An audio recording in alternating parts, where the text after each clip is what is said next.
Hello everyone, আজকে আমি আলোচনা করব ভয়েস নিয়ে। ঠিক আছে, ভয়েস কত প্রকার, কী কী এবং কী করে ভয়েস চেঞ্জ করতে হয় সেটা আজকে এই ভিডিওর মাধ্যমে আলোচনা করবো। আশা করি সকলের ভালো লাগবে। কিন্তু ভিডিওটা শুরু করার আগে যারা এখনও চ্যানেলটাকে সাবস্ক্রাইব করেন তারা অবশ্যই কিন্তু চ্যানেলটাকে সাবস্ক্রাইব করবে এবং পাশে আসা বেল আইকনটি অবশ্যই প্রেস করে পরবর্তী নোটিফিকেশন পাওয়ার জন্য। চলো ফ্রেন্ডস, আজকের ভিডিওটা শুরু করা যাক। ফ্রেন্ডস, ভয়েস বা বাচ্য, আমাদের প্রথমে বুঝতে হবে ভয়েস কাকে বলে। ঠিক আছে, the voice is the verb form in a sentence to denote the subject active or passive at action, অর্থাৎ বাক্যের অন্তর্গত ক্রিয়ার রূপ দ্বারা সক্রিয় বা নিষ্ক্রিয় বোঝানোর নাম হচ্ছে বাচ্য বা ভয়েস। ভয়েস চেঞ্জ হলো ক্রিয়ার গঠনগত রূপান্তর যা নির্দেশ করে কর্তা নিজেই কাজ করে না কর্তার দ্বারা কোনো কাজ সম্পন্ন করানো হয়। ভয়েস বা বাচ্য সাধারণত তিন প্রকার: অ্যাক্টিভ ভয়েস বা কর্মবাচ্য, প্যাসিভ ভয়েস বা কর্তৃবাচ্য, কোয়াসি প্যাসিভ যার বাংলা কর্তৃকর্মবাচ্য। ঠিক আছে, আমাদের এবার প্রথমে বুঝতে হবে অ্যাক্টিভ ভয়েস জিনিসটা কি।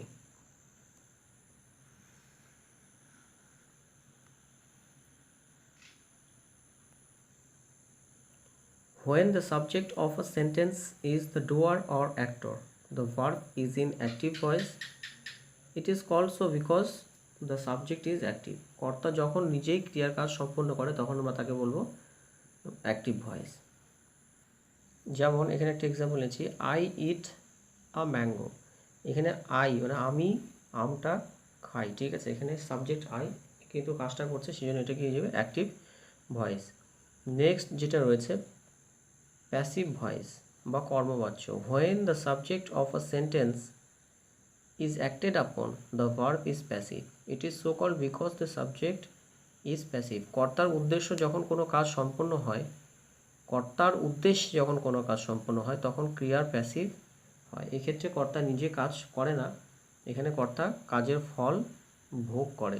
যেমন a mango is eaten by me, এখানে আমটাকে খাওয়া হচ্ছে আমার দ্বারা, অর্থাৎ এখানে সাবজেক্ট কিন্তু ফলটা ভোগ করছে।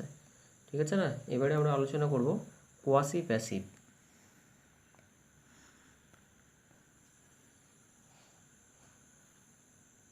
কোয়াসি শব্দের অর্থ হলো আংশিক বা প্রায়। ঠিক আছে, একটি কোয়াসি প্যাসিভ ভয়েস বা কর্মকৃত বাচ্য দেখে মনে হয় কর্তৃবাচ্য রয়েছে কিন্তু সেটা কর্মবাচ্যের অর্থ গ্রহণ করে। যেমন হানি টেস্ট সুইট, এখানে সাবজেক্টটা হানি কিন্তু এটা কিন্তু অ্যাক্টিভ ভয়েসের মতো কাজ করছে না, এটা প্যাসিভ ভয়েসের মতো কাজ করছে। এই ধরনের ভয়েসকে আমরা কি বলবো, কোয়াসি প্যাসিভ ভয়েস। এটাকে যদি আমরা চেঞ্জ করি তাহলে কী হবে, হানি is sweet when it is tasted. এবারে আমরা কোনো বাক্যকে অ্যাক্টিভ থেকে প্যাসিভে পরিবর্তন করার যে শর্তগুলো রয়েছে সেটা কী কী রয়েছে সেটা দেখে নেব। কোনো বাক্যকে অ্যাক্টিভ থেকে প্যাসিভ ভয়েসে পরিবর্তন করার শর্ত হলো সেই বাক্যের মধ্যে অবশ্যই যেন একটা সাবজেক্ট, ভার্ব এবং ভার্বের অবজেক্ট থাকে, এবং এই ধরনের সেন্টেন্সকে আমরা কী বলবো, ট্রানজিটিভ ভার্ব। ঠিক আছে, যেমন I have bought a new camera, এটা transitive. A new camera has been bought by me. কিন্তু দ্য বেবি ইজ স্লিপিং, এখানে কোনো অবজেক্ট নেই, সেই জন্য এটা কী হয়ে যাবে, ইনট্রানজিটিভ সেন্টেন্স। এবং এই ধরনের বাক্যে কিন্তু প্যাসিভ ভয়েস হয় না সাধারণত। কিন্তু সাধারণত ইনট্রানজিটিভ ভার্বের প্যাসিভ ভয়েস না হলেও কিছু কিছু ক্ষেত্রে ইনট্রানজিটিভ সেন্টেন্সেরও প্যাসিভ ভয়েস হয়ে থাকে। কোন কোন বাক্যগুলোকে আমরা ইনট্রানজিটিভ হলেও প্যাসিভে করতে পারবো সেটা চলো দেখে নেওয়া যাক।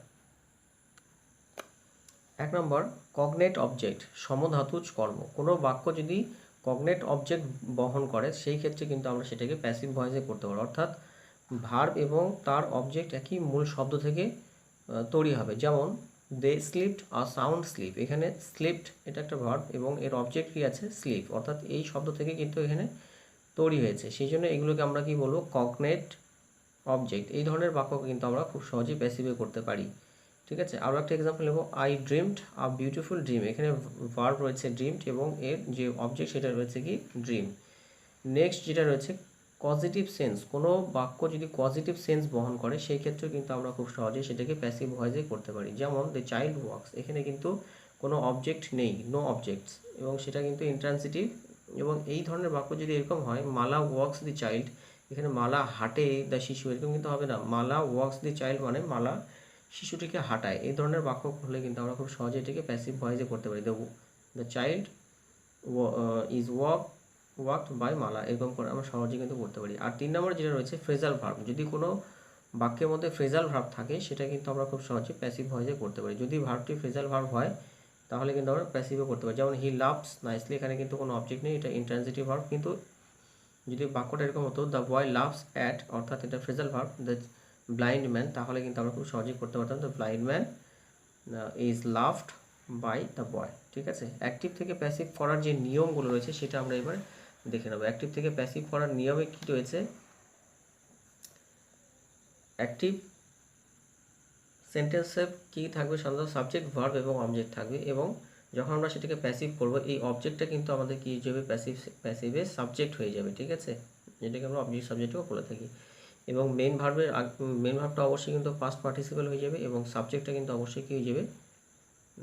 অবজেক্ট হয়ে যাবে, এবং এই অবজেক্টের পূর্বে কিন্তু অবশ্যই একটা বাই বসাতে হবে। ঠিক আছে, চলো নিয়মগুলো একটা একটা করে দেখে নেওয়া যায়। অ্যাক্টিভ ভয়েসের ভার্বের অবজেক্ট প্যাসিভ ভয়েসের ভার্বের সাবজেক্ট হয়, অর্থাৎ অ্যাক্টিভ ভয়েস এর ভার্ব এর অবজেক্ট, অ্যাক্টিভ ভয়েসের ভার্বের যে অবজেক্ট আছে সেটা কিন্তু প্যাসিভের সাবজেক্ট হয়ে যাবে।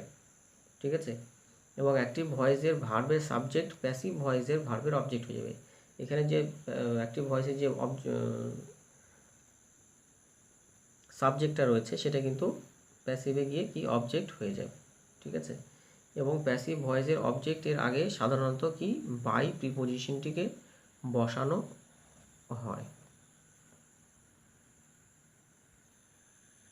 অ্যাক্টিভ ভয়েসের মেইন ভার্বটি প্যাসিভ ভয়েসে পাস্ট পার্টিসিপলে পরিবর্তিত হয়, অর্থাৎ যে ভার্বটি থাকবে সেটা কিন্তু অবশ্যই সবগুলো প্যাসিভেই কিন্তু পাস্ট পার্টিসিপল হবে, এবং তার পূর্বে কিন্তু টু বি ভার্ব হিসেবে am, is, are, was, were, be, being এবং বিন সাবজেক্ট, পার্সন, নাম্বার এবং টেন্স অনুসারে পরিবর্তিত হবে।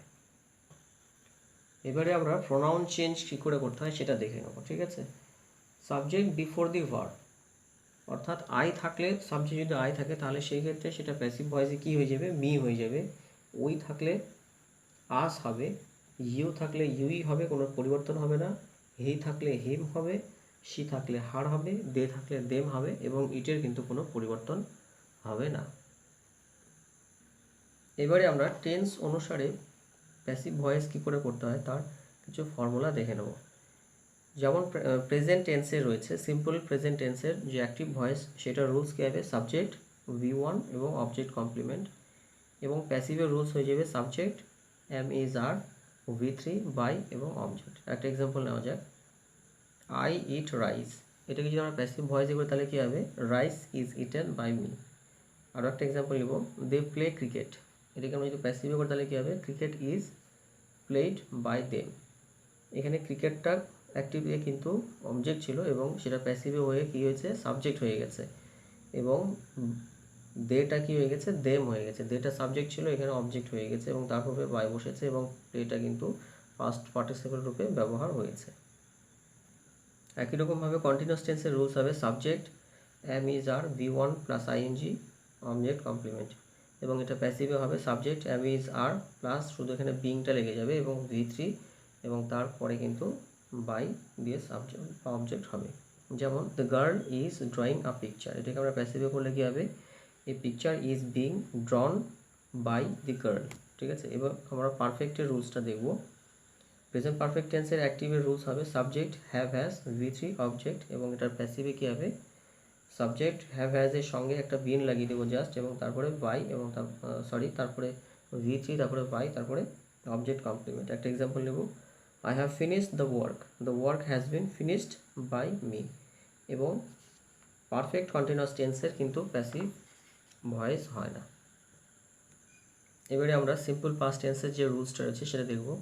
অ্যাক্টিভ রয়েছে সাবজেক্ট V2 অবজেক্ট কমপ্লিমেন্ট, এবং এটার প্যাসিভ হবে subject was, were, V3 by, তারপরে সাবজেক্ট হবে। যেমন হি এট 2 apples, এটা প্যাসিভে করলে কী হবে? 2 apples were eaten by me, এবং কন্টিনিউয়াসলি কী হবে? Subject was, were, V1 plus ING, তারপর অবজেক্ট এবং এটা প্যাসিভে করলে কী হবে, সাবজেক্ট ওয়াজ ওয়ার এর সঙ্গে বিইং লাগবে এবং তারপরে V3 এবং তারপরে বাই দিয়ে অবজেক্ট কমপ্লিমেন্ট দিয়ে কিন্তু হবে। এবং এর এক্সাম্পল কী হবে, the cook was boiling the eggs, এটাকে আমরা প্যাসিভে করে তাহলে কী হবে, the eggs were being boiled by the cook. এবং পারফেক্টের রুলস কী হবে, subject had V3 object complement, এটাকে আমরা চেঞ্জ করলে কী হবে, সাবজেক্ট হ্যাড এর সঙ্গে বিন লাগবে, তারপরে V3, তারপরে বাই, তারপরে অবজেক্ট কমপ্লিমেন্ট। এর এক্সাম্পল হবে, she had broken the glass had been broken by her. এখানেও কিন্তু পারফেক্ট কন্টিনিউয়াস টেন্সের কোনো ব্যবহার নেই। এবং সর্বশেষ টেন্স যেটা রয়েছে ফিউচার, সিম্পল ফিউচার টেন্সের রুলস কী রয়েছে, অ্যাক্টিভে subject shall will V1 object complement. এটাকে আমরা প্যাসিভের রুলস কী হবে, subject shall will plus be plus V3 plus by plus object complement. এবং এটাকে যদি আমরা প্যাসিভে করে তাহলে কী হবে, she will speak the truth, এটা প্যাসিভে করলে হবে active she will speak the truth, এটা প্যাসিভ হবে the truth will be spoken by হার। এখানে কিন্তু ফিউচার কন্টিনিউয়াস টেন্সের প্যাসিভ ভয়েস হয় না, সেই জন্য প্যাসিভ ভয়েসের কন্টিনিউয়াসের প্যাসিভ ভয়েস দেখানো হলো না। তারপরে আছে পারফেক্টের রুলস হচ্ছে subject shall will plus have plus V3 plus object complement. এবং এর যে প্যাসিভ ফর্ম রয়েছে সেটা subject shall will plus have plus been plus V3 plus object complement, ঠিক আছে। এবং এর একটা এক্সাম্পল হবে, she will have done the work, এটা প্যাসিভে করলে কী হবে, the work will have been done by her. এখানেও কিন্তু পারফেক্ট কন্টিনিউয়াস টেন্সের কোনো ব্যবহার নেই। ফ্রেন্ডস, এই ছিল আজকের ভিডিও, আশা করি তোমাদের সকলের ভালো লেগেছে। ভালো লাগলে অবশ্যই কিন্তু ভিডিওটাকে লাইক শেয়ার কমেন্ট অবশ্যই করতে ভুলবে না।